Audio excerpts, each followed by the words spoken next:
ನೋಡಿ, ಕೆಲವರಿಗೆ ಈ ಸಿವಿಕ್ ಸೆನ್ಸ್ ಅನ್ನೋದು ಸ್ವಲ್ಪ ಕಡಿಮೆ ಇರುತ್ತೆ. ಸಿವಿಕ್ ಸೆನ್ಸ್ ಅಂದರೆ ಪಬ್ಲಿಕ್ಕಲ್ಲಿ ನಾವು ಹೇಗೆ ವರ್ತಿಸಬೇಕು ಅನ್ನೋದು ಅವ್ರಿಗೆ ಗೊತ್ತಿರಲ್ಲ.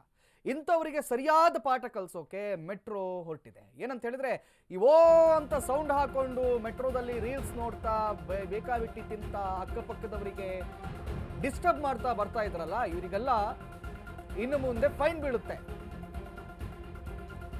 ಕಿರಿಕಿರಿ ಆಗೋ ಹಾಗೆ ಮೊಬೈಲ್ ಬಳಕೆ ಮಾಡ್ತೀರಾ, ಎಚ್ಚರ ಎಚ್ಚರ. ಕಿರಿ ಪ್ರಯಾಣಿಕರ ಮೇಲೆ BMRCL ದಂಡಾಸ್ತ್ರವನ್ನ ಪ್ರಯೋಗಿಸ್ತಾ ಇದೆ.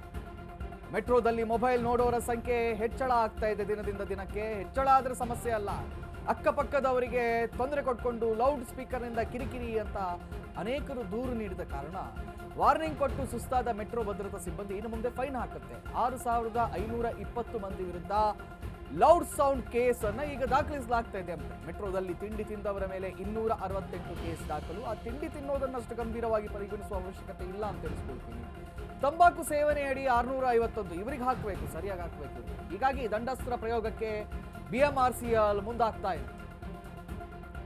ಒಬ್ಬ ಮನುಷ್ಯನಿಗೆ ಸಿವಿಕ್ ಸೆನ್ಸ್ ಅನ್ನೋದು ತುಂಬಾ ಅವಶ್ಯಕ ಆಗುತ್ತೆ.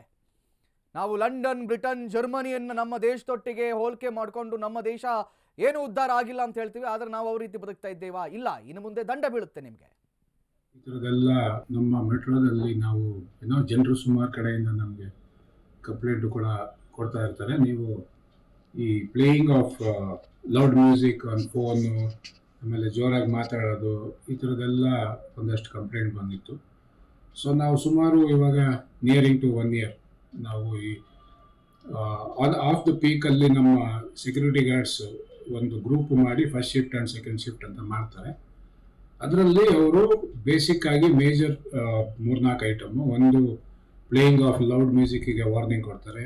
ಆಮೇಲೆ snacks eating within the metro, ಆಮೇಲೆ ಚ್ಯೂಯಿಂಗ್ ಆಫ್ ಟೊಬ್ಯಾಕೋ, ಈ ಥರದ್ದು ಕೂಡ ಕೇಸ್ಗಳು ನಮ್ಮ ಹತ್ರ